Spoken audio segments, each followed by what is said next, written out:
안녕하세요. 레이먼드입니다. 테슬라 지금 실시간 한번 볼까요? 저희 얼마 전에 네, 판다 베어님도 안녕하세요. 다 보이시죠? 지금 저희 지난번 방송했을 때 이 테슬라 오늘 마우스 켰습니다. 제가 드디어 찾았어요. 예, 제가 저번에 우리 방송했을 때 아마 이쯤이었나? 테슬라? 그때 방송했었던 것 같아요. 그때 말한 것처럼 여기 이제 보라색 201선 지금 일봉이거든요. 일봉. 일로 해가지고 그 보라색 보이시죠? 200. 이 보라색이 201선이거든요. 201선을 저항선으로 두고 여기서 저항 맞을 거다 이렇게 얘기를 했었죠. 이더몽님 안녕하세요. 네, 이거 보시면은 지금 오늘 여기 맞았는데 저 커서 보이시죠? 오늘 여기 저항선에 좀 들어왔고 여기를 뚫는지 안 뚫는지가 중요해요. 여부는. 근데 제가 볼 때는 뚫기는 힘들 것 같다라는 생각이고요.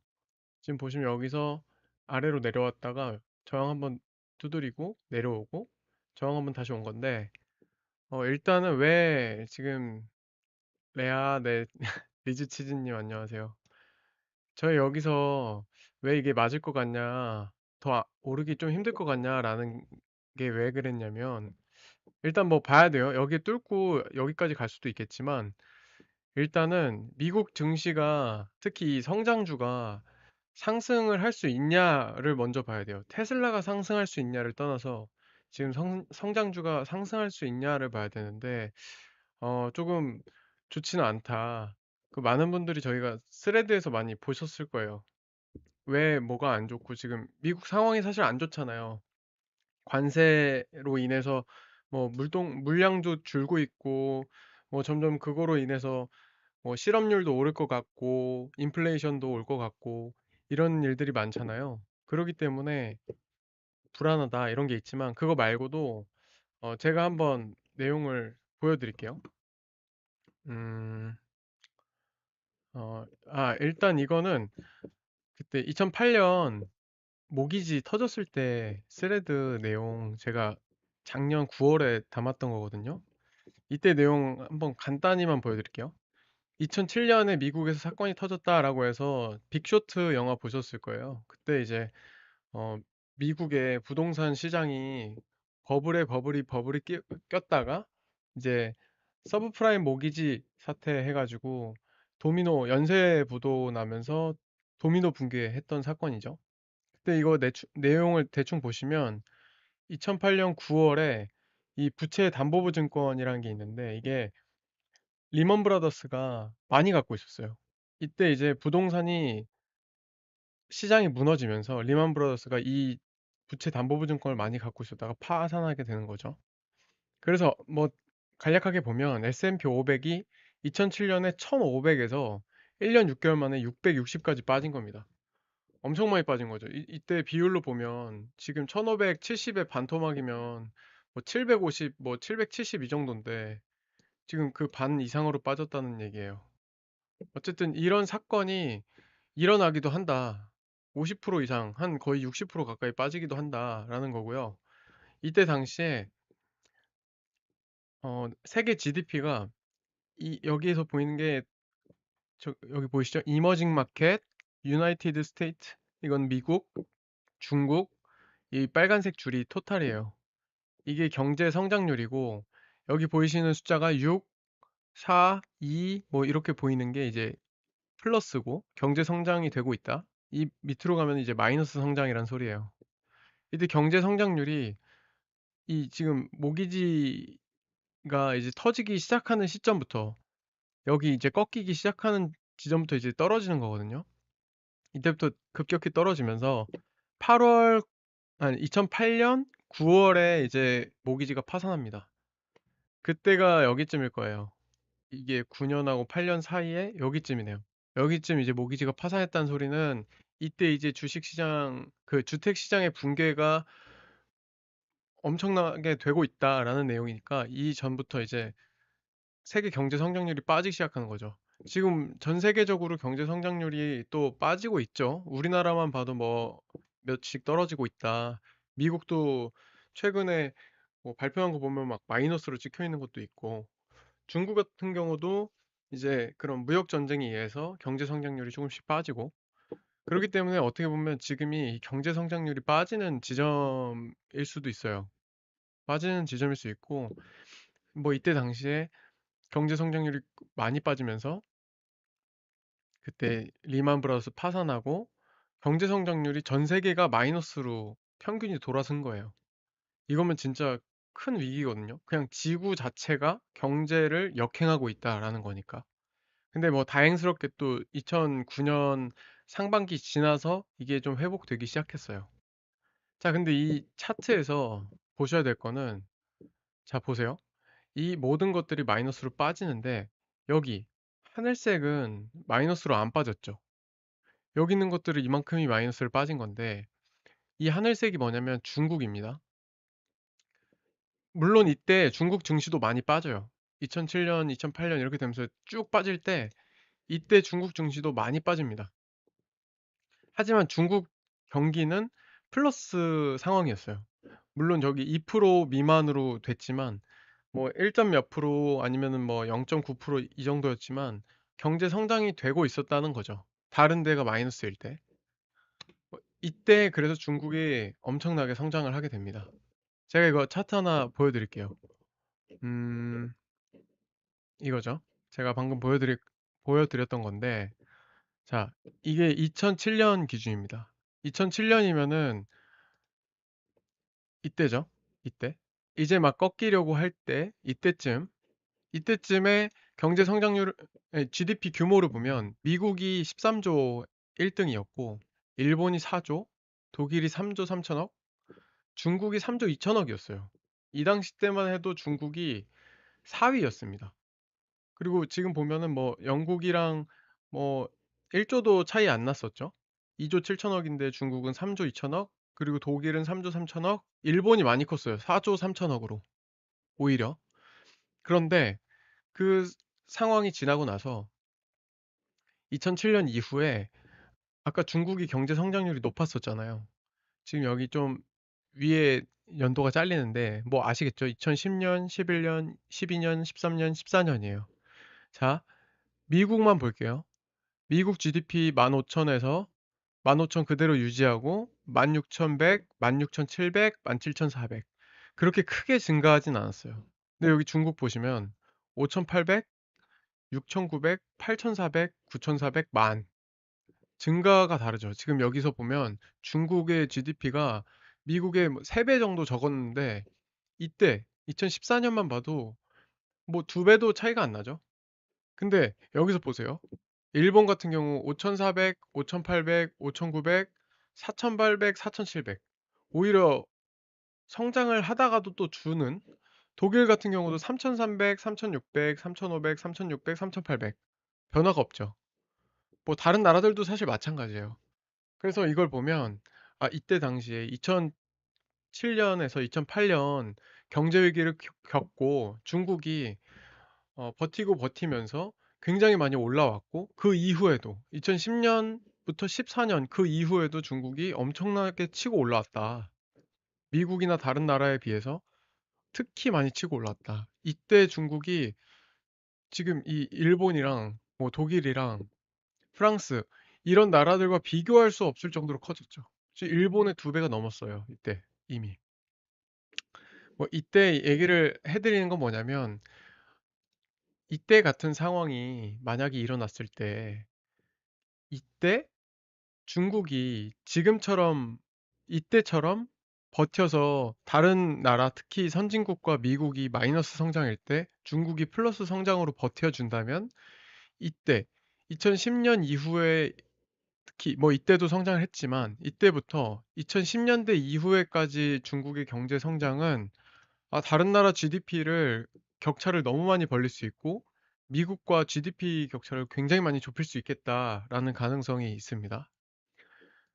자, 어쨌든 이게 그때 상황에 대해서 좀 쓴 거예요. 뭐 궁금하신 분들은 이거 내용을 보셔도 되는데, 뭐 이때 당시 서브프라임이 문제가 되면서 디폴트 선언을 하고 불황에 빠지고 도미노처럼 이게 다 빠지기 시작했다라는 내용들이고요. 보시면은 이게 실제 사건입니다. 2008년 9월 14일에 리만 브라더스가 파산을 하고 이때 9월 14일을 기준으로 쭉 빠져서 2009년 3월 9일이 최저점입니다. 이때 사건이 터졌는데도 불구하고 보세요. 10월, 11월, 12월, 1월, 2월, 3월 6개월 동안 빠진 거죠. 이때 사건이 가장 크게 은행이 터지고 지수가 666.79까지 빠져서 예, 이때까지 쭉 빠집니다.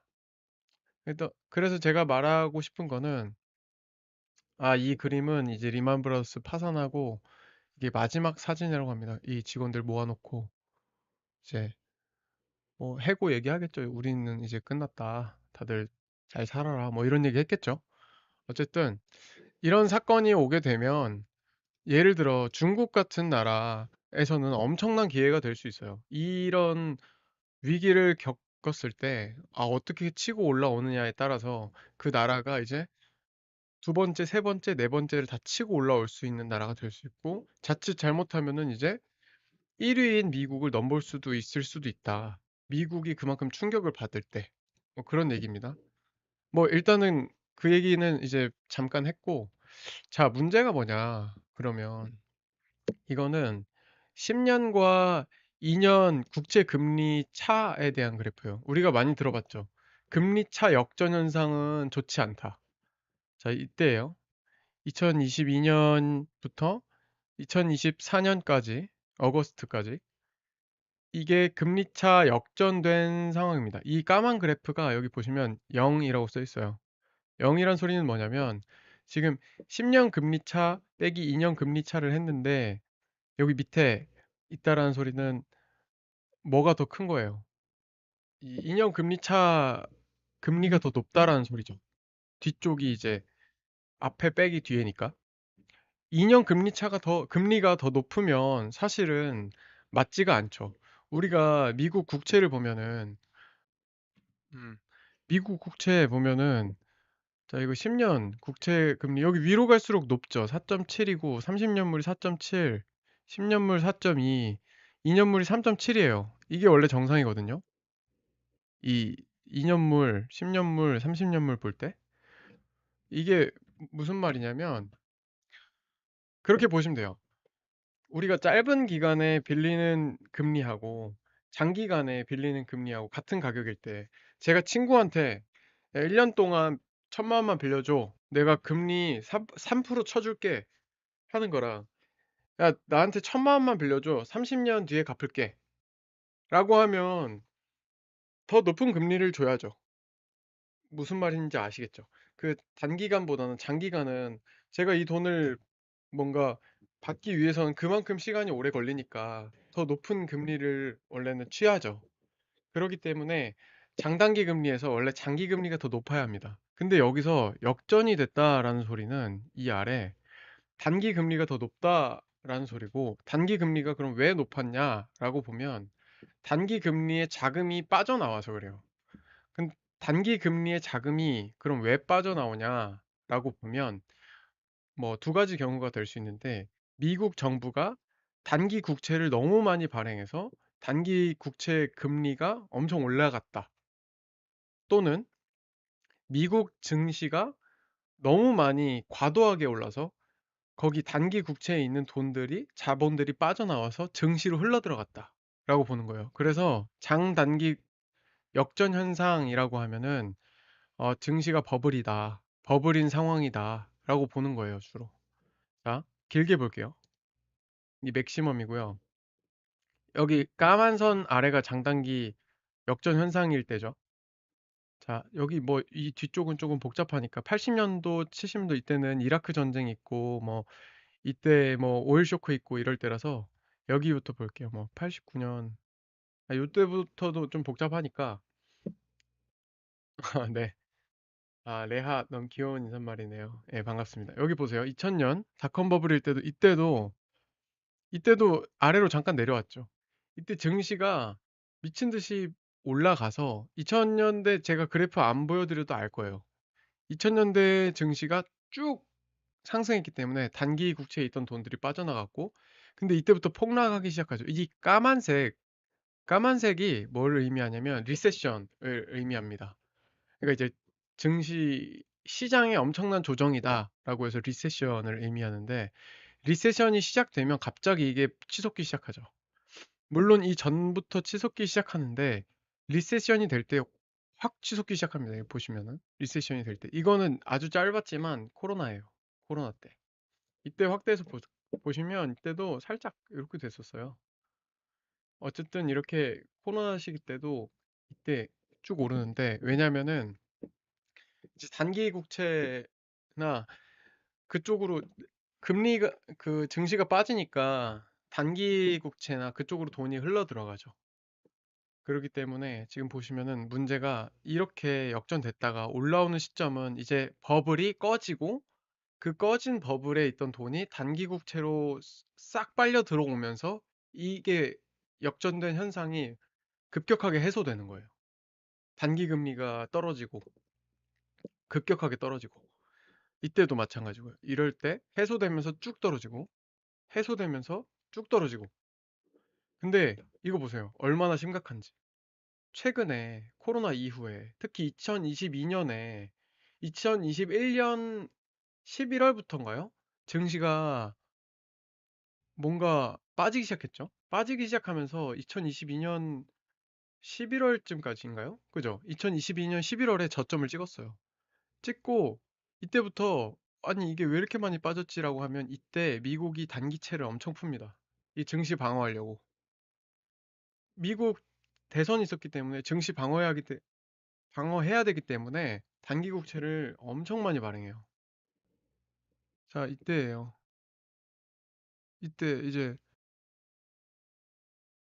국채 발행한 거거든요. 이거 보시면은 여기 2008년이었고 2020년도부터 여기 단기 국채 발행 엄청 했다가, 이게 본드 장기 국채거든요. 장기 국채 발행했다가 다시 이거 코로나랑 아니 이 대선이랑 이거 준비한다고 단기 국채를 엄청 많이 발행하죠. 지금 이 과거랑 차원이 다르게 발행했어요. 이때 당시에 2020년 이후에 장기 국채, 단기 국채 다 엄청 발행했어요. 어쨌든 그래서 지금 이 많은 버블이, 지금 여기 껴있는 엄청 많은 버블이 해소되기 시작하는 상황이고, 여기 보세요. 지금 여기서부터 쭉 해소되면서 지글지글 하면서 올라오죠. 자, 이거는 이제 제가 보여드렸던 그래프는 10년과 2년물 차이인데, 이거 말고 10년과 3월물 차이로도 볼 수 있어요. 이건 더 변동성이 크죠. 자, 이때 보세요. 이때도 똑같아요. 2007년에 버블 껴있던 게 해소되면서 쭉 올라오다가 이때부터 이제 리세션이다. 왜냐면 증시가 분명히 빠지기 시작했을 거고, 증시가 급격하게 빠지기 시작하면서 단기 국채로 돈이 확 몰려오는 거죠. 이때도 마찬가지고요. 2020년. 이때도 마찬가지고요. 그죠? 그럼 지금 이거 얼마나 심각한지 아시겠죠? 이 정도 버블이 꺼져야 돼요, 지금. 근데 이거 아직 많이 안 올라왔단 말이죠. 여기가 이제 점점 증시가 빠지면서 3월물이나 이런 쪽까지 올라오기 시작하면 여기가 이렇게 올라가고, 그 이후부터는 이렇게 리세션이, 그리고 여기서 저희가 중요하게 봐야 될 건 뭐냐면, 아니 이거 이렇게 됐는데 리세션 안 될 수도 있지 않아? 라고 하는데, 역대 이 그래프에서 장단기 국채 금리가 장단기 국채 금리 역전 현상이 해소된 뒤에 올라오고 나서 리세션이 안 온 적이 한 번도 없어요. 단 한 차례. 자, 보세요. 이때 왔죠? 한 번 역전됐다가. 자, 보세요. 이때 역전됐다가 왔죠? 역전됐다가 왔죠? 역전됐다가 왔고, 역전됐다가 이제 그만큼 올 차례예요. 골이 깊잖아요. 골이 깊으면은 그만큼 오겠죠. 자, 2년물도 다시 볼게요. 여기도 마찬가지로 역전됐으니까 리세션 왔고요. 역전됐다가 해소되면서 리세션 왔고요. 해소됐다가 리세션, 해소됐다가 리세션. 아주 잠깐 해소됐다가 리세션 왔고요. 지금 이 깊은 골 해소되고 있어요. 이제 리세션 올 수 있어요. 가능성이 충분히 있습니다. 자, 이거 말고 그럼 이제 실업률 보여드릴게요. 자, 이거는 항상 얘기하는 거예요, 사람들이. 아이, 실업률 굉장히 안정적인데 뭐가 문제냐. 이거 보시면은 이거 지금 10년짜리 차트로 보여드린 거거든요. 이때는 코로나 때 폭등했던 거고. 이건 코로나 때는 어쩔 수 없이 모든 가게들이 닫아야 됐고 접촉이 금지됐기 때문에 이렇게 급격하게 오른 거였어요. 자, 여기서 오르면서 리세션이 온 거죠. 이 까만색이 리세션이니까. 자, 지금 보세요. 2023년에 3.5 바닥까지 찍었다가 지금 이렇게 해서 4.2까지 올라온 거예요. 아, 이렇게 보면 지금 이때나 뭐 크게 다르지 않지 않냐라고 하는데, 자, 장기로 볼게요. 과연 실업률이 높을 때 리세션이 오느냐? 자, 실업률이 높을 때 리세션이 온다 하면 이렇게 실업률이 뭐 9일 때, 6일 때, 7일 때, 10일 때 리세션이 와야 되는데 그게 아니죠. 자, 보세요. 어떨 때 리세션이 왔냐? 이 까만색 차트들을 보면 실업률이 여기서 변곡점을 지나면서 리세션이 와서 실업률이 오르는 거예요. 여기도 변곡점이 지나면서 기업들이 주가가 무너지고 컨센서스가 망하면서 노동자들을 해고시키면서 리세션이 추가적으로 오는 거예요. 여기도 변곡점이 지나면서 변곡점이 지나면서 계속 변곡점, 변곡점, 변곡점. 자, 그럼 여기 보세요. 우리가 멀리 보니까 여기 변곡점이었네요. 이 정도가. 이미 우리는 저점을 지나서 꺾이고 있는 거예요. 꺾이고. 근데 지금 여기 2020년 이후에 여기서 그래도 우리가 좀 버티고 있는 건 그만큼 돈이 많이 풀렸거든요. 미국 부채 발행을 해서. 자, 여기서부터 이제 지금 문제가 뭐냐면 트럼프 관세를 통해서 뭔가 기업들이 이제 그런 수입도 줄이고 있고 수입이 줄고 인플레이션이 오면서 매출에 대한 가이던스도 하향하고 있고 그러면서 노동자를 자르려고 하는 것도 있고 제가 한번 보여드렸죠. 그 앞으로 노동자를 더 자를 계획이냐 그거에 대해서도 수치가 급격하게 올라갔어요. 그게 이제 반영이 4월이나 5월 이후부터 계속 될 거거든요. 그럼 여기서 이 차트가 꺾이면서 쭉 올라오기 시작하면 리세션의 시작입니다. 저는 그렇게 봐요. 노동자들이 많이 잘리면 그만큼 소비가 감소하고 근데 지금은 또 인플레이션이 같이 오잖아요. 그럼 이제 엄청난 구조조정이 시작되겠죠. 좀비 기업들은 다 죽을 수도 있고. 자, 또 다음 차트 보여드릴게요. 자, 이게 뭐냐? 하우스홀드 앤 논프로핏 오거니제이션 해가지고 나온 얘기인데, 어, 그런 가게와 비영리 기관이 갖고 있는 자산 대비 자산에서의 주식 비중이에요. 자, 이거는 맥스로 볼게요. 자, 여기서 보이는 게 퍼센트거든요. 맥시멈이 100%예요. 우리 자산 대비 주식을 100% 갖고 있으면 이게 100이고요. 지금 여기란 소리는 43이란 소리는 우리 자산 대비 주식이 43%나 갖고 있다. 자, 얼마나 심각한 상황인지 보이시죠? 무슨 소리냐면 미국인들 평균 주식이 자기 자본의 43%나 들어있다는 소리예요. 그리고 심지어 이거는 24년도 4분기 그 이후 차트는 아직 안 났어요. 1분기는. 떨어졌을 수도 있는데 모르겠어요. 줍줍해서 더 올랐을 수도 있고. 자, 이때 보면은 지금 이거 2000년 닷컴 버블보다 높아요. 2000년 닷컴 버블 당시에도 주식을 38% 갖고 있었거든요. 자, 모기지 때도 33% 갖고 있었어요. 2008년 그때 터질 때. 이게 이렇게 빠졌다가 계속 올라오다가 코로나 때 폭발한다고 던지고 이게 돈이 계속 풀리면서 주식으로 쏠리고 요번에 조정 들어왔었잖아요. 22년도 조정 들어왔을 때 이 비율이 한 6% 정도가 빠졌었죠.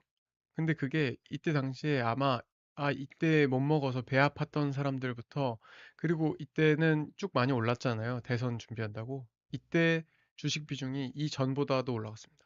지금 1945년 이후로 이렇게 높은 건 처음이에요. 그럼 이렇게 높으면 만약에 주식 시장에 조정이 온다면 우리는 부의 효과로 이 주식이 여기처럼 조정이 온다면 소비는 더 침체되겠죠. 왜냐면 우리 자산이 지금 43%나 주식에 들어가 있는데 그게 만약에 20%, 30% 아니면 50% 반토막이 났다? 소비하겠어요? 못하죠. 지금 여기도 빠지고 여기도 빠지고 만약에 여기도 조정이 와서 빠지게 되면 소비 침체는 더 같이 일어납니다. 그럼 더 빠지는 거예요. 더 리세션으로. 그러니까 지금 보시면은 이 버블, 이 버블이 지금 주식시장으로 다 들어가 있고 실업률도 꺾이고 있고 주식 비중 이렇게 높아요. 거기에다가 미 연준이 지금 좀 심각하게 보고 있는 게 뭐냐면 지금 주가 계속 조정 주고 있고 뭔가 좀 주가 조정을 떠나서 금리를 높이면서 금리를 계속 높게 유지했잖아요. 유지했는데 22년도부터 아니 주식 시장이 안 빠진다는 거예요. 이게 뭐냐면 어, 집값 집값이거든요. 팔린 집값 계속 올라요. 여기 모기지 그 집값 붕괴 이후로 쫙 빠진 다음에 많이 빠진 거예요. 뭐 25만에서 20만까지 빠진 거니까. 근데 그게 쭉쭉쭉쭉 올라서 코로나 때까지만 해도 이렇게 조금 그래도 여기선 완만했다가 급격하게 올라요. 이게 주식 시장이 우리나라만 뭐 집값이 오른 줄 아시는데 2020년 여기 하우스 가격이 31만에서 44만까지 올라요. 이 엄청 심각한 거거든요. 이렇게 되면 집을 갖고 있지 않은 사람들, 그런 뭐 저소득층도 있고 아니면 중산층도 있죠. 그런 사람들은 정말 힘들어지는 상황이 되는 거예요. 빈부격차가 너무 커지고 집값이 오르는 것 뿐만 아니고 집값이 오르면 렌트값이 오르죠. 집을 가지고 있지 않은 사람들도. 그래서 그게 문제가 되는 거예요. 그래서 연준은 이 집값을 떨구고 싶은 건데, 떨어뜨리고 싶은 건데, 물론 최근에 그 금리 올린 뒤로 이렇게 어느 정도는 눌리고 있긴 해요. 눌리고 있어요. 그래서 연준이 금리를 못 내리는 거고, 이 집값은 미국인들은 30년 모기지 금리를 기준으로 이제 돈을 빌려서 사거든요. 그래서 미 연준은 30년 모기지 금리를 중앙은행 금리로 좀 이렇게 같이 높게 유지시키고 있어요. 이제 이 금리가 높아야지 돈을 잘 못 빌리잖아요. 왜냐면 그게 이자니까. 자, 이게 모기지 금리예요. 30년 모기지 금리. 연준이 여기서 금리 올렸죠. 여기서부터 쭉 올리면서 이게 올라온 거예요.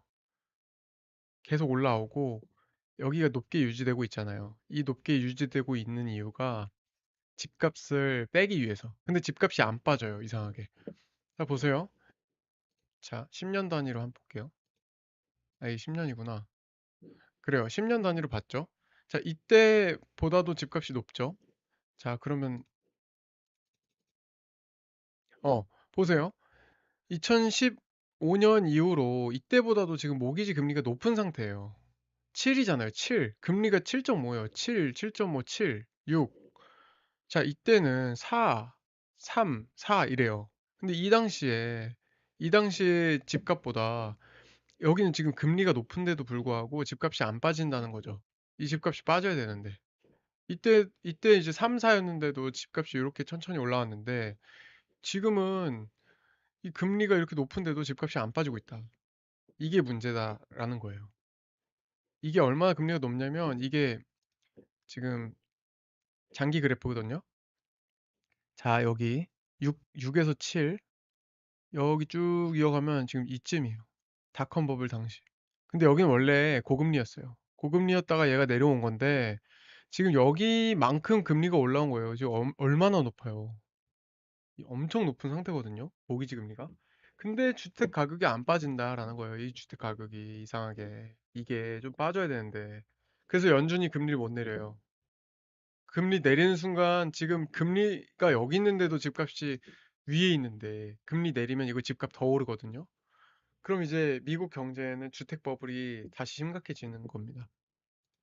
자, 그래도 지금 고금리 유지하니까 앞으로 렌트비는 어떻게 되냐? CPI인데 렌트가 차지하는. 자, 이때가 뭐냐면 까만색 차트가 어 이제 렌트 인덱스고 네, 맞죠. 이제 이 초록색은 컨슈머 프라이스 인덱스인데 자 보세요. 렌트비가 이때 이렇게 올라요. 이때 당시에. 아까 우리가 봤잖아요. 어디 있습니까? 차트. 여기 집값 오르면서, 집값 쫙 오르면서 렌트비가 이제 집값이 오르니까 렌트비도 오른 거예요. 얼마나 심각해졌습니까? 너무 심각해졌는데 이게 여기 예상이거든요. 지금 2025년 2분기, 3분기 이렇게 되고 있죠. 그러니까 연준이 고금리를 계속 유지하니까 집값이 아까 살짝 빠지는 게 보였었죠. 여기서. 집값이 여기서 살짝 내려왔잖아요. 그렇기 때문에 그게 반영되면서 여기 집값이 살짝 내려왔고, 그래서 이 렌트비도 살짝 내려간 거예요. 살짝 내려갔고, 이게 더 유지된다면 갑자기 이제 집값이 급격하게 빠지고 렌트비도 빠지게 될 거다라는 예측이에요. 자, 여기가 24년도 4분기고 이게 1분기, 25년도 1분기 그 다음인데 급격하게 빠진다라는 건데 자, 여기서도 이제 물론 빠지면은 미국이 의도한 대로 되는데 문제가 뭐냐면 자, 여기 0이죠, 0. 0이란 소리는 이제 이 렌트 여기 보세요. 이 컨슈머 프라이스 인덱스 어떻게 보면 성장률이거든요. 이게 0보다 빠지게 된다면 이제 역성장이 되는 거죠. 그럼 이제 집 보유자 입장에서는 렌트비도 마이너스로 떨어지는 거고 이러면 이제 소득이 준다라는 의미죠. 물론 뭐 렌트 비용을 내는 사람 입장에서는 좋을 수 있는데 이게 이제 역성장이 된다는 거죠. 어쨌든 그런 의미로 제가 뭐 더 보여드리려고 했던 것들은 사실 여기에요. 이렇게 이런 거시적인 매크로들을 보면서 미국 시장이 좋진 않다. 네. 그래서 만약에 이런 사건이 벌어지게 된다면 지금은 우린 이런 시점일 수 있고 이거를 리먼 사태 같이 큰 폭으로 폭락할 수도 있다. 그리고 제가 TGA 잔고나 그 영래포 잔고 같은 것들도 보여드렸었어요. 이제 미 재무부 잔고가 바닥나고 이거는 이제 첫 번째 영상 한번 확인해 보시면 될 것 같아요. 여기서는 제가 다시 안 보여드릴게요. 이제 재무부 잔고가 바닥나는 시점이 한 3, 4개월 뒤쯤이거든요. 그 이제 영래포 잔고도 지금 없고 근데 영래포 잔고를 일단 채워야 유동성이 마르는 걸 막을 수 있는데 아까 저희가 이 그래프 봤잖아요. 이 모기지 금리, 이 높게 유지하는 모기지 금리, 요거를 지금 떨어뜨릴 수가 없어요. 연준 입장에선. 이 렌트비 이제 막 떨구려고 하는데, 좀 집값 떨어뜨리려고 하는데, 이렇게 집값 떨어뜨리려고 하는데, 그래서 연준은 제가 볼 때 당분간은 금리 인하를 쉽게 할 수는 없을 것 같고, 음, QT를 종료를 해야 되는데, 양적 긴축. 양적 긴축도 종료가 좀 당장은 애매할 것 같다. MBS, 그건 나중에 풀게요. 어쨌든, 양적 긴축을 양적 완화로 급격하게 돌리기 좀 힘들 것 같다. 당장은. 그리고 재무부 같은 경우도 4월 달에 발표했던 게 이제 단기채를 줄이고 장기채를 늘리겠다. 그럼 이제 단기채가 없으니까 단기 유동성이 좀 떨어지는 거죠. 그럼 이제 그런 유동성도 떨어지고, 뭐 이런저런 이유 때문에 단기 유동성이 마르는 이슈가 곧 나올 것 같아요. 그런 한 3개월 정도 뒤쯤에, 한 2개월 정도 뒤쯤부터 얘기는 나오겠죠, 슬슬. 그럼 이제 시장의 불안함이 굉장히 커지고, 불안감이 커지면서 이제 그런 이슈를 기반으로 좀 이렇게 좀 떨어지는 상황이 벌어질 수도 있다. 그리고 이게 만약에 단기 유동성 문제를 잘 해결하지 못한다면, 아니면 해결을 안 할 거면, 해결을 안 할지도 모른다는 생각도 들어요. 해결을 만약에 안 하게 된다면 이게 진짜 이렇게 빠질 수도 있죠. 왜냐면 이렇게 빠지게 되면서, 이건 2008년 그래프긴 한데, 2008년 말고 닉슨 때 보면은, 인플레이션이 강하게 와요. 그렇게 되면서. 좀 이제, 지금 미국 트럼프가 유도하는 게 그거죠. 뭔가 관세로 인해서 인플레이션 강제로 유도시키고 있고, 인플레이션 유도하면서 얻게 되는 게 뭐냐면, 어, 달러 가치가 떨어지고 부채를 희석할 수가 있어요. 미국은. 지금 이 엄청난 부채, 커다란 부채를 없애야 되는데, 그거를 닉슨 때 근본위제를 폐지하면서 희석시켜 버렸거든요. 그래서 왠지 트럼프도 자기가 칼자루 쥐고 닉슨처럼 부채 희석시키려고 하는 게 아닌가라고 생각이 들어요. 다만 왜 중국을 죽이냐를 보면 이때를 보면 알 수 있죠. 이렇게 미국이 만약에 조정이 세게 들어올 때 중국이 성장이 좋다면 근데 이때보다도 더 좋잖아요. 그러면 중국이 이 GDP를 이 미국을 치고 올 수도 있겠다라는 생각에 중국을 같이 죽이면서 미국이 본인들도 이제 인플레이션을 유발시키고 부채 이석을 시키는 거를 동시에 가져가려고 하는 것 같아요. 근데 사실 이게 쉽지 않죠. 인플레이션 오면서 미국 시장도 좀 조정받고 그러면서 뭐 지지율도 꺾여서 좀 본인이 하려고 하는 정책에 대한 것도 좀 약해지고 와 근데 이러면서 동맹국들도 피해를 보니까 관세나 이런 것 때문에 동맹국들 피해를 보는데 중국까지 같이 때리니까 너희들은 중국이랑 어울리지 마 이러는데 사실 중국 입장에선 지금 돈 풀고 중국은 아니 어차피 미국이 지금 이렇게 긴축하면서 너네들 거 잘 사주지도 않을 텐데 우리랑 자주 교류하자 이러면 다른 나라 입장에선 사실 어떻게 지금 미국 긴축하고 있는데 미국 성장률 마이너스로 가고 있는데 지금 교류해서 뭐 하겠어요? 솔직히 말해서. 중국에서 뭔가 돈 풀고 있을 때 중국이 돈 푼 거 어떻게든 빨아와야겠다 그런 생각 할 수 있겠죠. 어쨌든 그렇습니다. 자, 그럼 테슬라 차트 한번 볼게요. 야, 여기 뭐 파란색 떴네요. 테슬라 아까 시작할 때는 많이 플러스였는데 여기 지금 제가 여기 꼭지 맞을 수 있다라고 생각을 했었죠.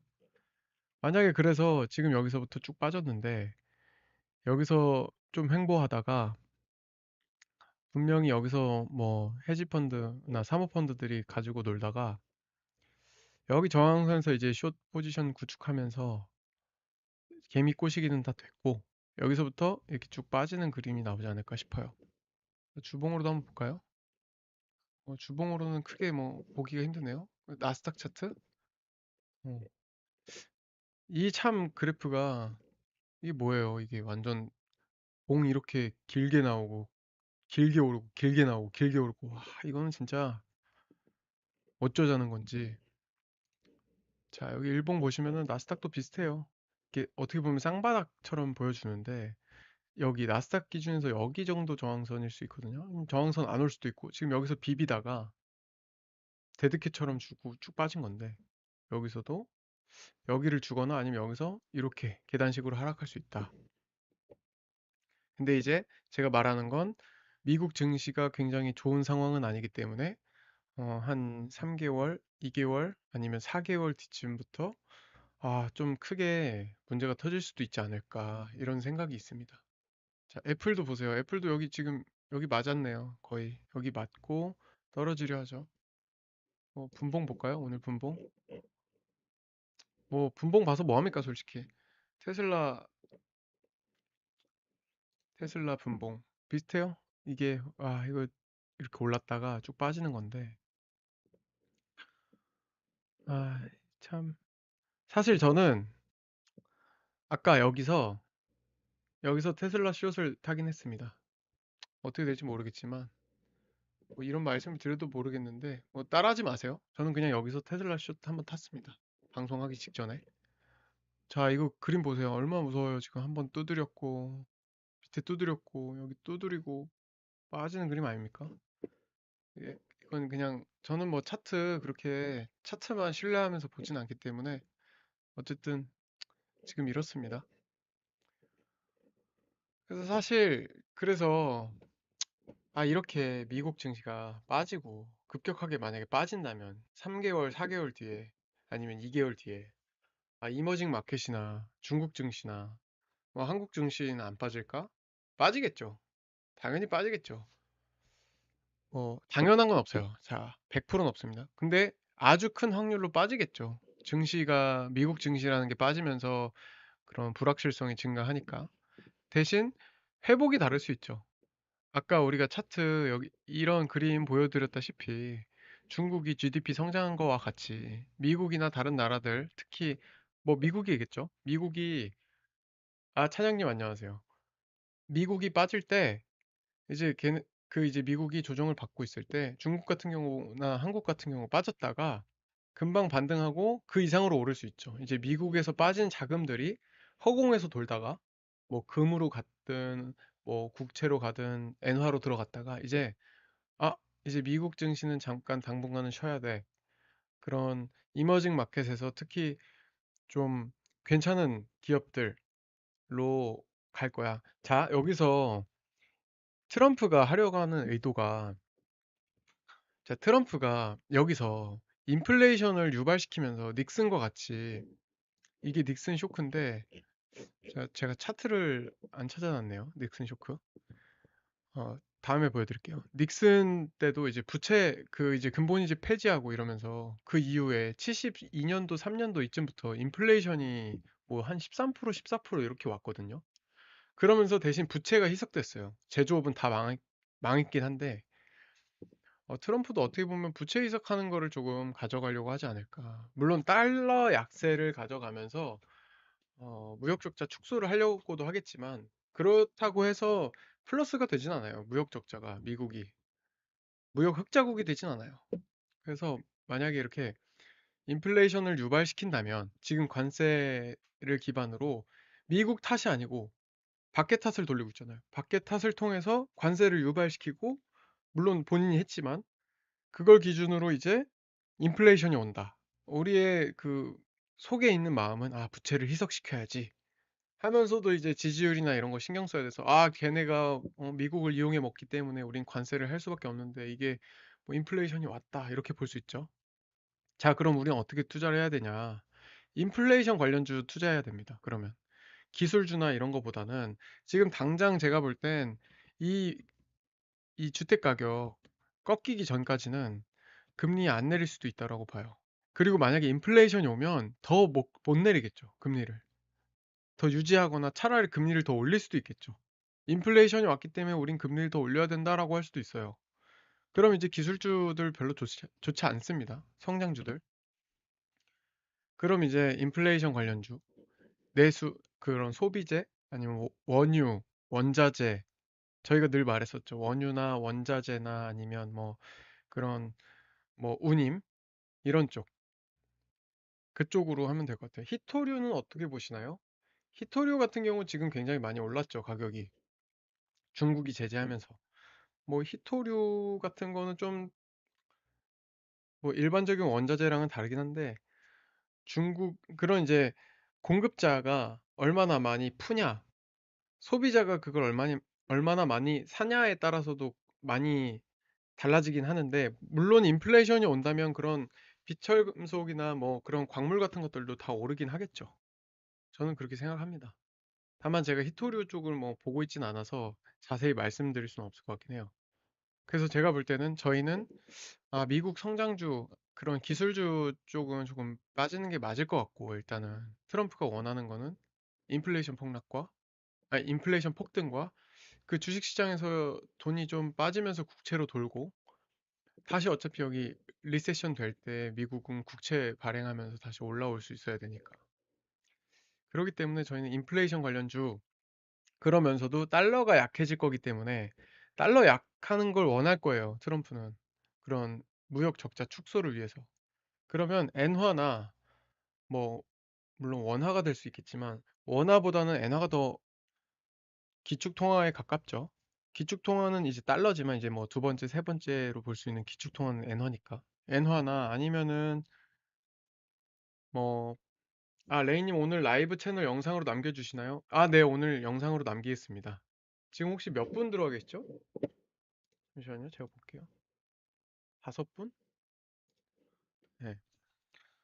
지금 영상으로 제가 남길게요. 이제 거의 마무리하려고 해요. 그래서 제가 하고 싶은 말은 결론적으로 지금이 그렇게 좀 쉽지 않은 상황이다. 저희가 지금까지 보여드렸던 이런 차트들, 이런 그래프들을 보면서 미국 경제가 쉽지 않은 상황이다. 26명. 네, 감사합니다. 그렇기 때문에 미국 경제가 지금 당장은 좋지 않을 수 있다. 그리고 이런 상황이 오지 않으리란 법이 없다.